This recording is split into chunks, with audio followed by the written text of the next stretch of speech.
تھا رنگ اچھا ہو گیا، ہریالی چھانے لگی اور ہریالی چھانے لگی، سرور آ گیا اس کو۔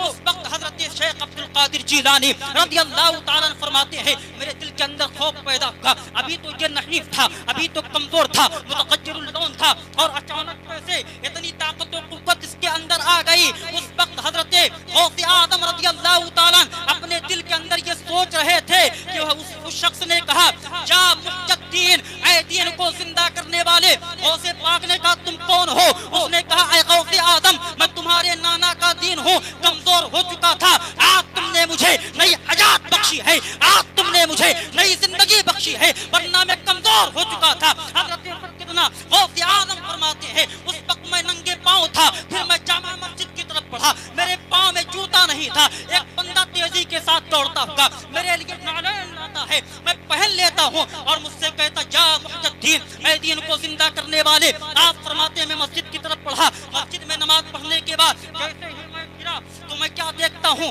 لوگوں کا ایک ہجوم لگا ہوا ہے اور سب لوگ یہ کہتے ہوئے میری طرف آ رہے ہیں یا محی الدین، یا محی الدین، اے دین کو زندہ کرنے والے، اور لوگ میرا ہاتھ چوم رہے ہیں۔ اس طریقے سے سیدنا غوث پاک رضی اللہ تعالیٰ عنہ کو محی الدین کا خطاب ملا۔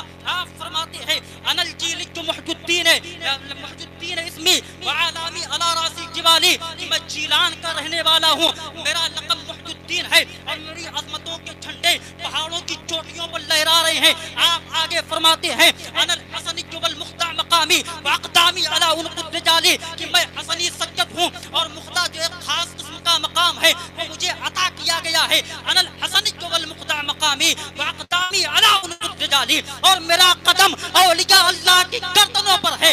آپ آگے فرماتے ہیں وعبد القادر مشہور اسمی وجدی صاحب العین الکمالی، اور عبد القادر میرا مشہور نام ہے اور میرے نانا چشمہ کمال کے مالک ہے۔ اس طریقے سے آپ نے اپنا یہ تعارف پیش فرمایا ہے۔ حضرت سیدنا غوث اعظم رضی اللہ تعالیٰ عنہ کی زندگی کا اگر آپ مطالعہ کریں گے تو پتا چلے گا حضرت سیدنا شیخ عبد القادر جیلانی رضی اللہ تعالیٰ نے کیسے کیسے مجاہدے کیے ہیں، کتنی مشقت آپ نے جھیلی ہے۔ تاریخ بتاتی ہے کہ حضرت سیدنا غوث اعظم رضی اللہ تعالیٰ نے ایسے ایسے مجاہدے کیے ہیں، ایسی ایسی عبادت و ریاضت کی ہے جن کے تصور سے جسم کے رونگٹے کھڑے ہو جاتے ہیں۔ صاحب قدالت الجواہر فرماتے ہیں، شیخ عبد القادر نجار لکھتے ہیں کہ حضرت سیدنا غوث اعظم رضی اللہ تعالیٰ نے اپنے سارے کے سارے واقعات اس طرح بیان فرمائے ہیں۔ آپ فرماتے ہیں کہ مجھ پر ایسی ایسی مشقتیں ڈالی گئی ہے، میں نے ایسی مشقتیں برداشت کی ہے، اگر وہ پہاڑ پر ڈال دی جاتی تو پہاڑ ریزہ ریزہ ہو جاتا۔ آپ فرماتے ہیں جب مشقتیں برداشت سے باہر ہو جاتی تھی تو میں زمین پر لیٹ جایا کرتا تھا اور کہتا تھا فَإِنَّ مَعَ الْعُسْرِ يُسْرًا، إِنَّ مَعَ الْعُسْرِ يُسْرًا۔ اس طریقے سے میں مشقتیں برداشت کرتا تھا۔ آگے تاریخ بتاتی ہے کہ حضرت سیدنا غوث اعظم رضی اللہ تعالیٰ نے 25 سال تک عراق کے جنگلوں میں اس طریقے سے عبادت و مجاہدہ کیا ہے۔ نہ 25 سال میں کوئی آپ کو جانتا تھا، نہ آپ کسی کو جانتے تھے۔ ایسے حال میں صرف رجال الغیب اور جناتوں سے ملاقات ہوا کرتی تھی، وہ آپ کے پاس آیا کرتے تھے اور آپ سے معرفت الہی کا درس لے کر جایا کرتے تھے۔ کہ حضرت غوث اعظم رضی اللہ تعالیٰ کے تعلق سے حضرت امام عبد الوہاب شعرانی بیان کرتے ہیں کہ ایسے وقت میں حضرت غوث اعظم رضی اللہ تعالیٰ نے کسی سے کوئی بھی چیز قبول نہیں کیا، آپ کسی سے کچھ بھی نہیں لیتے تھے، بلکہ تاریخ بتاتی ہے حضرت غوث پاک رضی اللہ تعالیٰ نے 1 سال تک گری پڑی چیزوں کو کھا کر اپنی زندگی کو بسر کیا، 1 سال صرف پانی پر گزارا کیا، 1 سال نہ آپ نے کچھ کھایا نہ پیا، یوں ہی آپ رہے۔ اور تاریخ بتاتی ہے کہ حضرت سیدنا غوث اعظم رضی اللہ تعالیٰ نے 40 سال تک عشاء کے وضو سے فجر کی نماز ادا فرمائی ہے۔ تاریخ بتاتی ہے کہ 15 سال تک حضرت سیدنا غوث اعظم رضی اللہ تعالیٰ عشاء کی نماز پڑھنے کے بعد آپ کھڑے ہو جایا کرتے تھے، ایک پیر پر کھڑے ہوتے تھے اور پورے قرآن مقدس کی تلاوت صبح تک کیا کرتے تھے۔ تاریخ بتاتی ہے حضرت سیدنا غوث اعظم رضی اللہ تعالیٰ 40 دن تک نہ آپ کھاتے تھے، نہ پیتے تھے، نہ سوتے تھے، اور یوں ہی اللہ کی عبادت میں مشغول رہا کرتے تھے۔ حضرت غوث پاک رضی اللہ تعالیٰ کے نے عبادت کی ہے، آپ کے مجاہدے اتنے ہیں، بیان کیا جاتا ہے۔ حضرت غوث اعظم رضی اللہ تعالیٰ نے خود کہا وَلَوْ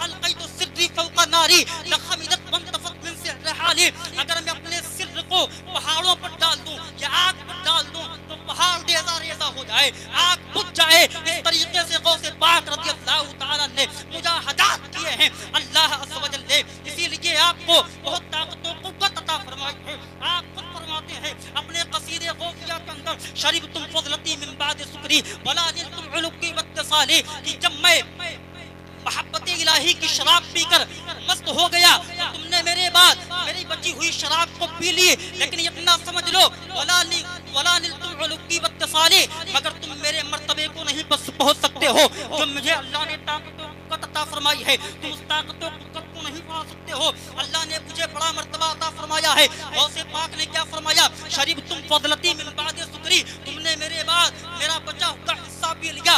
آپ اگر غوث اعظم کے بعد کا بچا ہوا حصہ دیکھیں جن جن لوگوں نے پیا تو اپنے وقت کے بادشاہ بن کر چمکتے ہیں۔ کسی نے غوث اعظم کا بچا ہوا پیا تو کوئی خواجہ معین الدین چشتی بن کر چمکا، کسی نے غوث اعظم کا بچا ہوا پیا تو کوئی اپنے وقت کے بابا فرید الدین گنج شکر بن کر چمکتے ہیں، کسی نے غوث اعظم کا بچا ہوا پیا تو حضرت محبوب الہی نظام الدین اولیاء بن کر چمکتے ہیں، کسی نے غوث اعظم کا بچا ہوا پیا تو مخدوم جہانگیر سمنانی بن کر چمکتے ہیں، کسی نے حضور غوث اعظم کا بچا ہوا پیا اعلیٰ حضرت مجدد دین و ملت امام احمد رضا اعلیٰ حضرت بن کر چمکتے ہیں، کسی نے غوث پاک رضی اللہ تعالیٰ کا بچا ہوا پیا تو ابو الفیض حضور حافظ ملت بن کر چمک رہے ہیں۔ برادران ملت اسلامیہ، جب حضور غوث اعظم کا بچا ہوا پینے والوں کی طاقت و قوت کا یہ عالم ہے تو ذرا سوچو غوث نے پورا کا پورا جام کیا ہو، اس کی طاقت کا عالم کیا ہوگا، اس کے مرتبے کا عالم کیا ہوگا،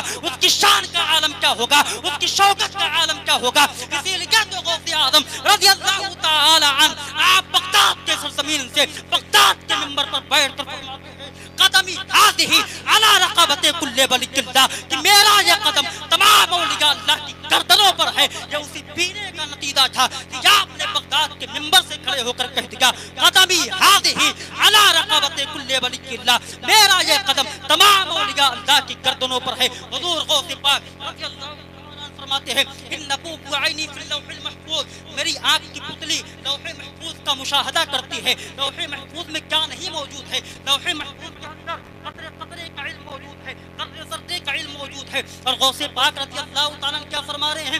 میری آنکھ کی پتلی لوح محفوظ کا مشاہدہ کرتی ہے۔ اور غوث پاک آگے ارشاد فرماتے ہیں یدی علی مریدی کالسماء علی الارض، میرا ہاتھ میرے مرید پر ایسے ہی ہے جیسے کہ میرا ہاتھ میرے مرید پر ایسے ہی سایہ فگن ہے جیسے کہ زمین پر آسمان سایہ فگن ہے۔ اس طریقے سے زمین کا کوئی حصہ ایسا نہیں ہے جس پر آسمان سایہ فگن نہ ہو، اسی طریقے سے غوث پاک کا کوئی مرید ایسا نہیں ہے جس پر غوث پاک رضی اللہ تعالیٰ کی نظر کرم نہ ہو، آپ کا سایہ نہ ہو۔ خود سیدنا شیخ عبد القادر جیلانی رضی اللہ تعالیٰ عنہ فرماتے ہیں، آپ فرماتے ہیں کہ مگر میرا مرید مشرق میں ہو اور میں مغرب میں ہوں اور اس کا سطر کھل جائے تو میں اس کی سطر پوشی فرماتا ہوں کہ سیدنا غوث پاک رضی اللہ اللہ نے طاقت و قوت عطا فرمائی ہے، آپ کو یہ مقام و مرتبہ عطا فرمایا ہے، آپ کی شان کا یہ عالم ہے۔ اعلیٰ حضرت مجدد دین و ملت الشاہ امام احمد رضا محدث بریلوی رضی اللہ تعالی فتاوی رضویہ میں امام عبد الوہاب شعرانی رضی اللہ تعالی کے حوالے سے لکھتے ہیں، آپ فرماتے ہیں ان اکبر الاولیاء بعد الصحابہ رضوان اللہ تعالی علیہم اجمعین القطب ثم الامامان ثم الافراد ثم الاوتاد ثم الابدال۔ اعلیٰ حضرت رضی اللہ امام عبد الوہاب شعرانی کے حوالے سے لکھتے ہیں، آپ فرماتے ہیں اکابر اولیاء اللہ کی 5 قسمیں ہیں، ان میں سب سے پہلا مرتبہ کس کا بیان کیا؟ اعلیٰ حضرت نے کہا بیان فرمایا امام عبد الوہاب شعرانی کے حوالے سے ان میں سب سے بڑا مرتبہ قطب کا ہے جسے غوث بھی کہا جاتا ہے۔ اس کے بعد مرتبہ کس کا ہے؟ اس کے بعد مرتبہ امامان کا ہے جو غوث کے 2 وزیر ہوا کرتے ہیں۔ اس کے بعد مرتبہ افراد کا ہے، اس کے بعد مرتبہ اوتاد کا ہے، اس کے بعد مرتبہ ابدال کا ہے۔ یعنی یہ 5 اولیاء کرام بڑی کیٹیگری کے شمار کیے جاتے ہیں، بڑے اعلیٰ درجے کے شمار کیے جاتے ہیں۔ ان میں سب سے اونچا مرتبہ کس کا ہوگا؟ غوث کا ہوگا، اور ہر غوث کے 2 وزیر ہوا کرتے ہیں۔ اعلیٰ حضرت رضی اللہ تعالی آگے فرماتے ہیں حضور کی امت میں سب سے پہلے غوث اعظم حضرت صدیق اکبر رضی اللہ تعالی عنہ ہے۔ حضور کی امت میں سب سے پہلے غوث اعظم حضرت سیدنا صدیق اکبر رضی اللہ تعالی عنہ ہے۔ اور میں نے کہا تھا کہ ہر غوث کے 2 وزیر ہوا کرتے ہیں۔ جب حضرت غوث اعظم جب حضرت صدیق اکبر اکبر غوث اعظم بنے تو آپ کے دو وزیر ہوئے، ایک حضرت عمر فاروق اعظم، دوسرے حضرت عثمان غنی رضی اللہ تعالی عنہما، اور حضرت صدیق اکبر رضی اللہ تعالی عنہ کی وفات کے بعد غوثیت کبریٰ کا مقام حضرت سیدنا عمر فاروق اعظم کو ملتا ہے۔ آپ کے دو وزیر ہوئے، ایک حضرت سیدنا عثمان غنی، دوسرے حضرت علی مرتضیٰ۔ حضرت عثمان غنی رضی اللہ تعالیٰ عنہ کو پھر غوثیت کبریٰ کا مقام ملتا ہے، اور پھر آپ کے دو وزیر ہوئے، ایک حضرت علی مرتضیٰ، دوسرے امام حسن رضی اللہ تعالیٰ عنہ۔ امام حضرت عثمان غنی رضی اللہ تعالیٰ عنہ کے بعد غوثیت کبریٰ کا یعنی غوث اعظم کی گدی پر حضرت علی مرتضیٰ رضی اللہ تعالیٰ عنہ بیٹھتے ہیں، اور آپ کے دو وزیر ہوئے، ایک حضرت امام حسن، دوسرے امام حسین رضی اللہ تعالیٰ عنہ۔ اعلیٰ حضرت آگے لکھتے ہیں امام حسن کو امام حسن کو غوثیت کبریٰ کا مرتبہ کیسے ملا؟ آپ فرماتے ہیں جب حضرت امام حسن رضی اللہ تعالیٰ نے حضرت امیر معاویہ سے صلح کر لی اور ظاہری حکومت جو تھی حضرت امیر معاویہ کو اٹھا کر دے دی اور حضرت امیر معاویہ رضی اللہ تعالیٰ کے ہاتھ پر بیعت کر لی، تو اللہ رب العزت نے حضرت امام حسن کو یہ مرتبہ عطا فرمایا، یہ تمغہ عطا فرمایا کہ اے حسن تو نے خلافت دے دی ہے، ہم تجھے کبریٰ کا مقام عطا فرما رہے ہیں۔ اس طریقے سے حضور کی اولاد میں سب سے پہلے غوث اعظم حضرت امام حسن بنتے ہیں۔ امام حسن کے بعد اعلیٰ حضرت لکھتے ہیں امام حسن رضی اللہ تعالیٰ کے بعد امام حسن عسکری رضی اللہ تعالیٰ تک جتنے بھی غوث ہوئے سب کے سب مستقل غوث تھے، اور حضرت امام حسن عسکری رضی اللہ تعالیٰ کے بعد حضور سیدنا غوث اعظم رضی اللہ تعالیٰ تک جتنے بھی غوث ہوئے سب کے نائب کہلاتے ہیں۔ اور پھر اس کے بعد حضرت سیدنا غوث اعظم رضی اللہ تعالیٰ کو غوثیت کبریٰ کا مقام ملا، آپ غوث الاقواس بنے، آپ غوث اعظم بنے۔ آپ آگے فرماتے ہیں، آگے لکھتے ہیں کہ حضرت غوث اعظم رضی اللہ تعالیٰ کے بعد حضرت امام مہدی تک غوثیت کبریٰ کا تاج حضرت غوث اعظم کے سر پر رہے گا، اور ان کے بعد جتنے بھی غوث پیدا ہوں گے سب غوث اعظم رضی اللہ تعالیٰ کے نائب کہلائیں گے، اور آخر میں حضرت امام مہدی رضی اللہ تعالیٰ خاتم الاقطاب بن کر تشریف لائیں گے۔ آپ خاتم الاقطاب بن کر تشریف لائیں گے۔ اللہ اکبر کبیرہ۔ اعلیٰ حضرت رضی اللہ تعالیٰ نے اب یہاں پر ابدال کا مرتبہ ذکر فرمایا۔ میں نے بتایا تھا کہ پہلے مرتبہ قطب کا ہے، پھر کس کا ہے؟ پھر امامان کا ہے، دونوں وزیروں کا۔ پھر مرتبہ کس کا ہے؟ اس کے بعد مرتبہ کس کا ہے؟ افراد کا۔ پھر مرتبہ کس کا ہے؟ اوتاد کا۔ پھر مرتبہ کس کا ہے؟ ابدال کا۔ صرف ابدال کا مرتبہ سمجھ لیجئے، غوث کا مرتبہ تو بہت اونچا ہے، ابدال کا مرتبہ سمجھیں ساری باتیں سمجھ میں آ جائے گی۔ اعلیٰ حضرت رضی اللہ تعالیٰ الامن والعلا میں یہ حدیث پاک مصطفیٰ جان رحمت صلی اللہ علیہ وسلم کی یہ حدیث پاک الامن والعلا لناعت المصطفیٰ فتابع البلا میں یہ حدیث پاک نقل فرماتے ہیں حضرت عبادہ بن صامت کے حوالے سے نبی کے پاک صلی اللہ تعالیٰ علیہ وسلم نے ارشاد فرمایا، الابدالو فی امتی 30، میری امت میں 30 ابدال ہیں۔ بعض روایتوں میں 40 کا تذکرہ آتا ہے، میری امت میں 30 ابدال ہیں، بعض روایتوں میں 40 کا تذکرہ ملتا ہے۔ ابدال کا کام کیا ہے؟ ابدال ہوتے کیوں ہیں؟ میرے آقا نے ارشاد فرمایا، بہم تقوم الارض و بہم ترزقون و بہم تمطرون۔ ابدال اس لیے ہوتے ہیں کیونکہ انہی کی وجہ سے زمین قائم رہتی ہے، انہی کی وجہ سے تمہیں رزق دیا جاتا ہے، انہی کی وجہ سے تم پر بارش برسائی جاتی ہے۔ جب آپ نے ابدال کے مرتبے کو سمجھ لیا تو آپ آئیے آگے۔ حضرت غوث پاک صرف غوث نہیں ہے، غوث اعظم ہے، غوث الاقواس ہے۔ میرے غوث پاک کیا فرماتے ہیں؟ وَوَلَّانِي عَلَى الْأَقْطَابِ جَمْعًا وَحُكْمِي نَافِذٌ فِي كُلِّ حَالٍ۔ مجھے اللہ نے صرف غوث نہیں بنایا ہے بلکہ غوث الاقواس بنایا ہے۔ اللہ نے مجھے قطبوں کا امام بنا کر بھیجا ہے اور میری ہر پلے کی آگے چلتی ہے، اسی لیے تو غوث پاک رضی اللہ تعالیٰ آپ فرماتے ہیں، مریدی لا تخف اللہ ربی عطانی رفعۃ نلت المنال۔ اے میرے مرید مجھے ڈرنے کی ضرورت نہیں ہے، اللہ میرا رب ہے، اللہ نے مجھے بڑا مرتبہ عطا فرمایا ہے، بڑی طاقت و قوت عطا فرمائی ہے، لہذا اے میرے مرید تجھے ڈرنے کی ضرورت نہیں ہے۔ قبولی فی السماء والارض دقا، میرے نام کا ڈنکا تو آسمانوں میں بھی بجتا ہے، زمین میں بھی بجتا ہے۔ وہ شان غوث اعظم رضی اللہ تعالیٰ کو اللہ نے عطا فرمائی ہے، آپ کو غوث الاقواس بنایا ہے، شان ہے۔ اور اولیاء اللہ کی کرامتوں کا انکار نہیں کرنا، اولیاء اللہ کی کرامتیں حق ہے۔ شرح عقائد کے اندر اپنے عقائد میں کرامات الاولیاء حق القطع مریم رضی اللہ تعالی عنہا کا تذکرہ کرتے ہیں. اس کے بعد آگے اور صاحب سلیمان علیہ السلام کا تذکرہ آگے کرتے ہیں. کیا آپ نے قرآن مقدس کو نہیں پڑھا؟ حضرت سلیمان علیہ السلام کے درباری، حضرت سلیمان علیہ السلام کے کاتب حضرت آصف بن برقیہ رضی اللہ تعالیٰ کا واقعہ آپ نے نہیں پڑھا کہ حضرت سلیمان علیہ السلام نے اس وقت اپنے درباریوں سے جب کہا تھا تم میں کا کون ایسا شخص ہے جو ملکہ بلقیس کے تخت کو میری بارگاہ میں لا کر پہنچا سکتا ہے، میری بارگاہ میں لا سکتا ہے، تو سب کے سب حیران کھڑے تھے. اس میں سے ایک شرکت جن نے کہا من الجن، اس میں سے ایک شرکت جن نے کہا کہ میں اس تخت کو آپ کی بارگاہ میں لا کر پیش کر دوں گا قبل ان تقوم من مقامک، آپ کے اپنی جگہ سے کھڑے ہونے سے پہلے وہ تخت آپ کی بارگاہ میں پیش کر دوں گا. حضرت سلیمان علیہ السلام نے کہا نہیں وہ تخت مجھے اور بھی پہلے چاہیے. قال الذی عنده علم من الکتاب، تو اس نے کہا جس کے پاس کتاب کا کچھ علم تھا، انا آتی کبھی قبل ان یرتد الیک طرف، میں آپ کی بارگاہ میں وہ تخت آپ کی پلک جھپکنے سے پہلے لا کر پیش کر دوں گا. ابھی حضرت سلیمان علیہ السلام نے پلک بھی نہ جھپکی تھی کہ حضرت آصف بن برقیہ حضرت سلیمان علیہ السلام کی خدمت میں تخت کو لا کر پیش کر دیتے ہیں. جب تمام علماء کرام نے اس واقعے کو پڑھا، قرآن مقدس کو پڑھا، اس واقعے کو دیکھا تو پکار کر کہہ اٹھے جب حضرت آصف بن برقیہ کی طاقت و قوت کا یہ عالم ہے، جب حضرت سلیمان علیہ السلام کے امت کے ولی کی طاقت و قوت کا یہ عالم ہے، تو بھلا سوچو نبی کے پاک صلی اللہ تعالی علیہ وآلہ وسلم کے امت کے ولیوں کی طاقت و قوت کا عالم کیا ہوگا. اسی لیے غوث پاک رضی اللہ تعالی پل بھر میں جہاں ہوتے ہیں، پل بھر میں وہاں ہوتے ہیں، کبھی ان کا دامن بھرتے ہیں، کبھی ان کا دامن بھرتے ہیں، کبھی مردے کو زندہ کرتے ہیں. جب ان کے گدا بھر جاتے ہیں شاہان زمانہ کی جھولی، محتاج کا جب یہ عالم ہے، مختار کا عالم کیا ہوگا، محتاج کا جب یہ عالم ہے، مختار کا عالم کیا ہوگا. اللہ حضرت سیدنا غوث پاک رضی اللہ تعالیٰ عنہ کو بڑی شان عطا فرمائی ہے، بڑا مرتبہ عطا فرمایا ہے. لہذا اے مسلمانوں، غوث پاک رضی اللہ تعالیٰ عنہ کی صرف کرامات ہی کو مت دیکھیے، بلکہ آپ کے مجاہدات پر بھی ایک نظر ڈالیے کہ غوث پاک رضی اللہ تعالیٰ نے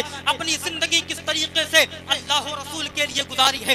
آپ فرماتے ہیں رجالی فی حواجرہم صیام، میرے مریدوں کی شان کا تو یہ عالم ہے کہ موسم گرما میں وہ روزہ رکھتے ہیں. غوث پاک فرماتے ہیں میرے مریدوں کی شان کا یہ عالم ہے کہ موسم گرما میں روزہ رکھتے ہیں. رجالی فی حواجرہم صیام وفی ظلم اللیالی کاللیالی، اور رات کی تاریکیوں میں عبادت کی وجہ سے ان کے بدن لولو کی طرح چمکتے ہیں، موتیوں کی طرح چمکتے ہیں. غوث پاک رضی اللہ تعالیٰ نے اپنے مریدوں کی یہ صفت بیان کی ہے کہ میرے مرید موسم گرما میں روزہ رکھتے ہیں. اب بتاؤ ہم اپنے آپ کا محاسبہ کریں کہ کیا غوث پاک رضی اللہ تعالیٰ نے جو فرمایا کیا ہمارے اندر وہ چیزیں پائی جا رہی ہیں؟ حضرت سیدنا غوث اعظم رضی اللہ تعالیٰ نے ہم سے مطالبہ کیا ہے، ہم سے مانگا ہے کہ اے میرے مرید تجھے دنیا میں کس طریقے کی زندگی گزارنی ہے. کیا ہمارے اندر حضور سیدنا غوث اعظم رضی اللہ تعالیٰ کی سیرت کی جھلک پائی جاتی ہے؟ ہرگز نہیں، ہرگز نہیں. ہم صرف دعوے دار ہیں کہ ہم غوث اعظم رضی اللہ تعالیٰ سے محبت کرتے ہیں، آپ سے پیار کرتے ہیں. حقیقت تو یہ ہے کہ ہمارے کردار میں، ہمارے قول میں، ہمارے فعل میں ہر چیز میں تضاد پایا جاتا ہے. ہم غوث اعظم رضی اللہ تعالیٰ سے سچی محبت کرتے ہیں، اس لیے کہ جب ہم سچی محبت کرتے تو ہم فرما برداری بھی کرتے. اس لیے کہ عربی کا شعر ہے، عربی شاعر نے کہا تعصل الہ فانت تظہر حبہ ھذا محال فی القیاس بدیع، ھذا محال فی القیاس بدیع، کہ تو گناہ پر گناہ کرتا جا رہا ہے اور اللہ سے محبت کا اظہار بھی کرتا ہے، گناہوں پر گناہ کرتا ہے اور محبت کا اظہار بھی کرتا ہے. ھذا محال فی القیاس بدیع.